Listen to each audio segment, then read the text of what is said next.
All right, welcome back, guys, for another week of awesomeness with math. I'm going to be straightforward and honest here. This is a lot of people's least favorite thing in math because of the word fractions. But let me tell you, if we can make it through this week, then it's going to be way more interesting and fun for you the rest of summer. Unfortunately, it says, like it says here, these things will never go away. And I'm not talking like you're going to be 80 years old having to do this, but for the rest of your school life and math life, they're going to come up every year. So we need to be good at them, okay? So let's discuss fractions first, okay? And the first thing is, before I get down here and do examples, I do want to give you a little bit of a refresher. We're going to put a note here. Let's remember how to turn a mixed number into an improper fraction, okay? Or an improper number. This is going to be really important to do mixed numbers to improper numbers, and I don't know how much you remember, and your teacher may have showed you a funky trick. I think, I probably have showed you something already, but for an example, if you have like 2 3/5, okay?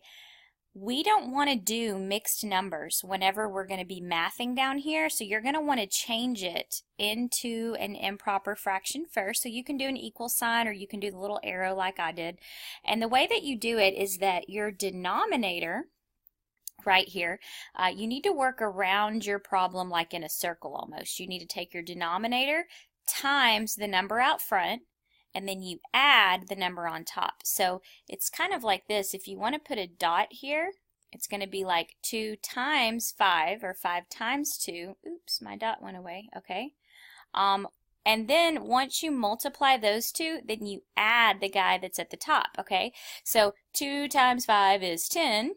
10 plus 3 is 13. That's your new numerator. And then you recopy the same denominator that you had before. So that's just a refresher on turning a mixed number into an improper. Now, why is this important? Well, down here, you want to deal with improper fractions. That's how I'm going to teach you. So if it's ever a mixed number, your step number 1 needs to be make it improper, and then we can do our rules that I'm going to show you, okay? Now, with adding or subtracting, step 1 is make sure it's improper, and then step 2 is to get a common denominator. Common denominator. And I think that should ring a bell for a lot of you. So let's try an example. Let's do something like 2/5 plus 3/7. Okay, so to get a common denominator, you compare the 5 and the 7, and you look for the smallest number that both of them go into. And if you just kind of start with the 5 and be like 5, 10, 15, 20, as you're kind of calling those out, see if 7 goes into it. And I think most numbers, 7 won't go into it. So if you're having a hard time with this, then just multiply the two denominators, okay? And so I like to recopy it so that I'm like, okay, well, the common denominator is 35 because 7 times 5 is 35, which means they both go into 35. Now, when you get a common denominator, you do have to change your numerator. So, for instance, on this problem over here, to make a 5 into a 35, I had to times or multiply the bottom by 7, which means I better multiply the top by 7 also. You have to be fair, and whatever you do to one, you do to the other. So when I multiply the numerators, I get 14. Okay, now what did I multiply this 7 by to get a 35? Well, I multiplied 7 by 5.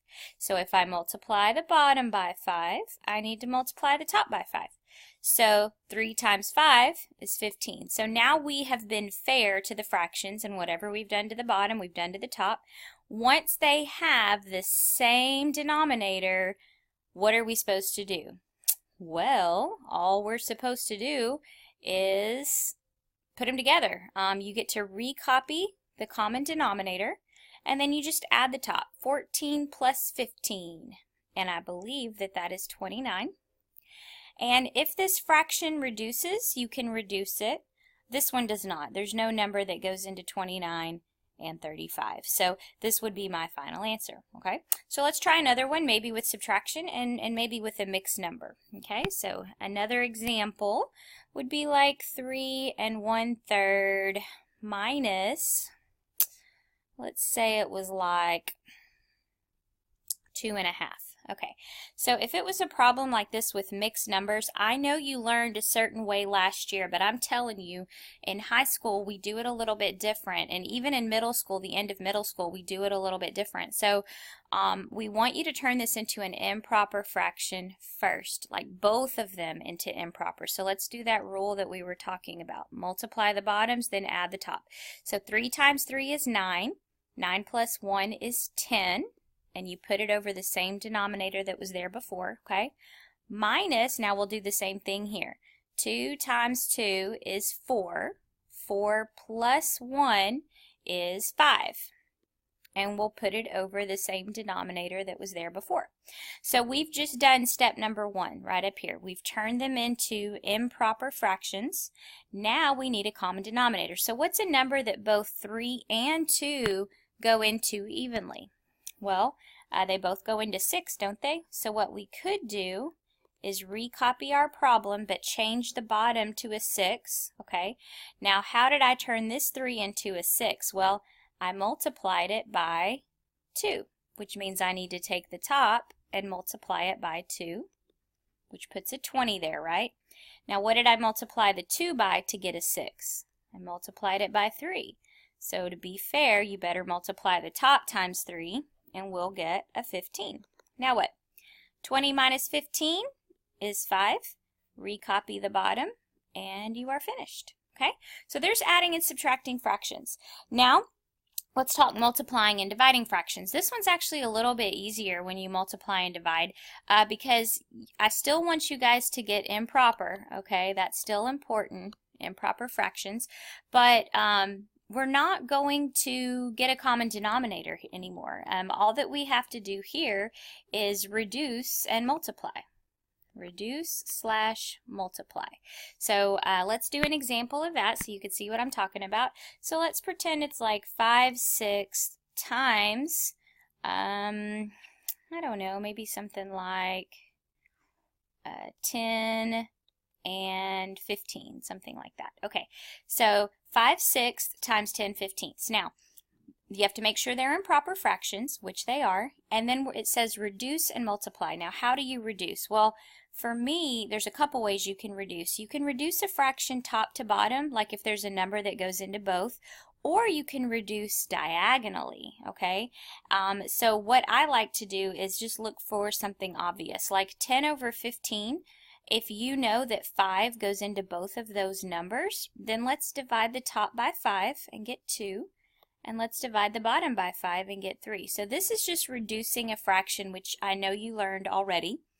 And then from here, you can reduce again if possible. Now, you have to go on a diagonal if you're going to reduce. So either top to bottom or on a diagonal. So like 5 and 6 can't reduce because there's not a number that goes into both of those.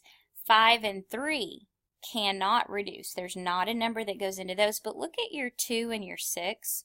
What number goes into both 2 and 6? 2, right? How many times does 2 go into itself? 2 goes into 2 one time. How many times does 2 go into 6? 3 times. So if you're unsure what I did there, I just divided by the number that goes into both, and that is how you reduce a fraction. And then multiply it out. So top times top, so 5 times 1 on the top, over bottom times bottom, 3 times 3. So this is 5/9, and that would be my final answer. So let's do another one.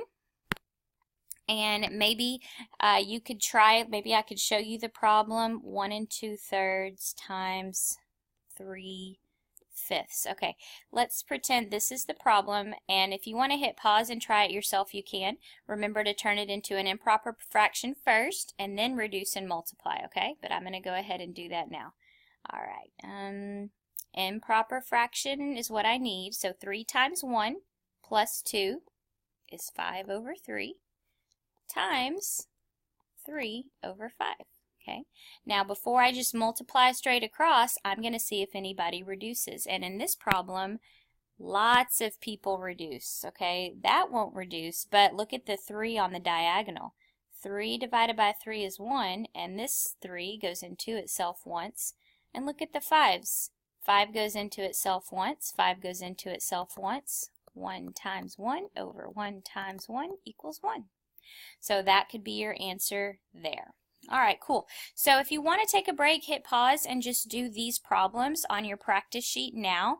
You can do that because this is a 2-part lesson today. We've just finished part 1, fractions, and I'm about to jump into part 2, integers. But like I said, if you need a little break or if you just want to try the other ones, hit pause and finish watching this later. Okay, so integers, positives and negatives. Now, sometimes your brain's going to have trouble with this because we're going to be going backwards and forwards and thinking about a number line left and right, but I'm also going to give you rules today so that if you're messed up with the number line or you don't like that way, maybe you're better with just memorizing a few rules and doing it that way.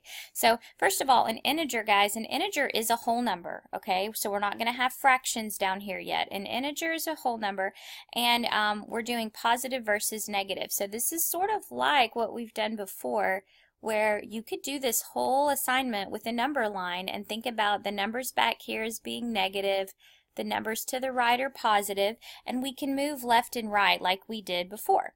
And so let's do like, okay, add with the same sign. So an example of this might be something like 3 plus 5. Okay, well 3 plus 5, this is a positive 3, this is a positive 5. Now you've done this your whole life and you better know that the answer to that is 8, right?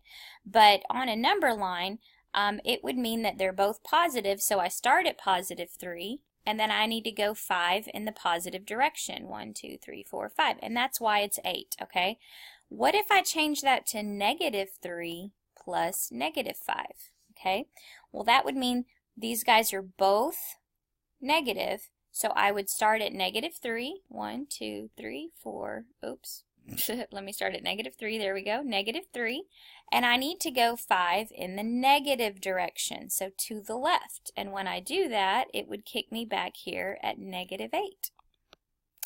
Now, some people don't like the number line, and instead they just remember, oh, well, what looked like happened here is if they have the same sign, then I just actually add the numbers together, and I mean that's all you have to do, add the numbers together and then put a positive on it if they were both positive, or put a negative on it if they were both negative.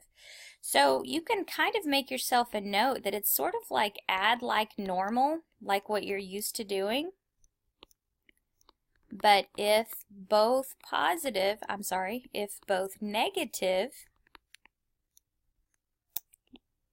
then keep a negative on the answer. And hopefully you can read my writing. If not, let me read it again. Add like they're normal, but if they're both negative, then keep a negative on your answer. And that's kind of what just happened here. So look back at that and make sure that makes sense. Now, if we're adding and they have a different sign, okay, so what does that mean? Okay, if we're adding and they have a different sign, that would mean instead of the 3 plus 5, maybe it's a 3 plus a negative 5 instead, where they have different signs, okay? So this one's positive, but this one's got a negative on it. When that happens, it's still, if you want to do the number line, you can. You start at your positive 3, which is over here, 1, 2, 3. And now we need to add a negative 5, which means we need 5, but in the negative direction. So we have to go back to the left. 1, 2, 3, 4, 5, and we would land at negative 2. Now what if those negatives were switched and it was negative 5 plus, oh, my bad. Haha, just kidding.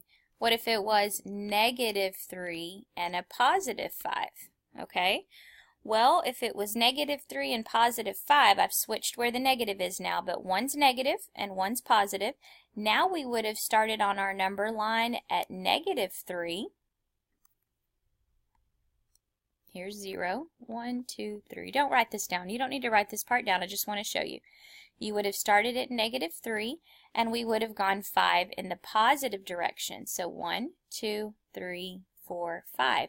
Now it would be up here at positive 2. So some of you might see a pattern here, and we can write a rule to go with that pattern, okay? So let's try to think of a rule. What did we actually just do? How does 2 relate to these? Well, what a lot of teachers will tell you is if you're adding and they have a different sign, that you are actually supposed to just take the difference in the two numbers. So take the difference in the numbers. And remember, the difference just means subtract them in your head, okay? So the difference between 3 and 5, you kind of ignore the negatives. The difference between 3 and 5 is 2, okay? But then you have to decide if it's going to be positive 2 or negative 2. So the way that you decide is you take the difference in the numbers, then the bigger number dictates the sign. So let's talk about what that means. Dictates the sign. So up here, you take the difference between 3 and 5 and you get 2, okay? But which of these two numbers is bigger, the 3 or the 5? Well, 5 is a bigger number, and the 5 here has a negative on it, and so it determines the answer. It dictates the sign of the answer. So since it's had a negative on it, then your answer has a negative on it. But in this one, when we took the difference between 3 and 5, we still get 2. The bigger number is still 5, but now this 5 was a positive number, so the answer got a positive answer. Okay? Now, we're gonna practice these rules again, because in these two boxes, we're talking about subtraction. But what we're going to do is, the thing about subtraction, it is the same as addition. So if you can turn a subtraction problem into an addition problem, you're going to use the same two rules as above. Okay, so let me make up a couple problems for that. So for instance, let's do something like 4 minus 6. Okay. If you see a subtraction problem and it's weird, you know, like if you notice that, oh wait, that's going to be weird because the smaller number is subtracting the bigger number, and I don't like that. Okay, if you notice that, you can change any subtraction problem into an addition problem. And the way that you do that is, I've heard some teachers call it the bang bang method, where if you see a minus, you need to think bang bang, because we are going to change this to a plus, and that's the first bang. And if you change a minus to a plus, then you have to change the sign behind it. So it's like you're changing two signs. So this minus became a plus, which means I need to put this minus behind it. And why did I go plus minus? Well, I changed a minus to a plus, and there was no sign on this, which means it was positive, so I had to change it to negative. So that's your bang bang. A minus just went plus minus. And when you do that, guys and girls, now it's just like the ones above. So are we adding 2 with the same sign, or are we adding 2 with different signs? Well, these have different signs. This is positive now, this is negative now. And the rule is this: take the difference in the numbers. So the difference between 4 and 6 is 2. And then the answer needs to be positive or negative, and you decide on that by which one of these is the bigger number. So 6 is the bigger number. It has a minus on it, so that has a minus on it. Okay? So let's try another one just like this. Okay? How about 10 minus 15? There's a minus in the middle. So in fact, let's do this. Let's do minus 10 minus 15. Okay? So if there's a minus in the middle, you can bang bang change it twice. Change that to a plus and change that to a minus. Now we have a negative plus a negative. So these two have the same signs. Okay? So it's like this. If we're adding the same sign, you just add them together and then stick a negative on it. So 10 and 15 make 25, and they both have a negative, so that has a negative. Okay, so I know this is tough if you're new to this. You're going to have to keep looking up above at how we did those and what our rules were, and it's going to take time to sink in. Okay, now let's do subtraction again. This time, maybe I'll do something where it's a 3 minus a negative 1. Okay, and sometimes you will see that with two negatives back to back. So remember what I said about subtraction. If there's a subtraction in the middle, you can do a bang bang, which means change the two signs. So this minus changes to a plus, and this minus changes to a plus. So it's a little different than that, right? So if it was minus and negative, then bang bang, they're both positive. Now what's a 3 plus a positive 1? Well, a 3 plus a 1 is a 4. And if you don't like that, just, two pluses is just the same as a normal plus, okay? So you're just adding those two. They have the same sign. We're using this rule up here. All right, let's do another one. How about negative 5 minus negative 3? Okay, so if we have something like this, in the middle there's a weird something going on, but I see a minus, a subtraction. So with the subtraction, I'm going to go bang, bang, change both of those. And now I have a negative 5, and I'm adding a positive 3.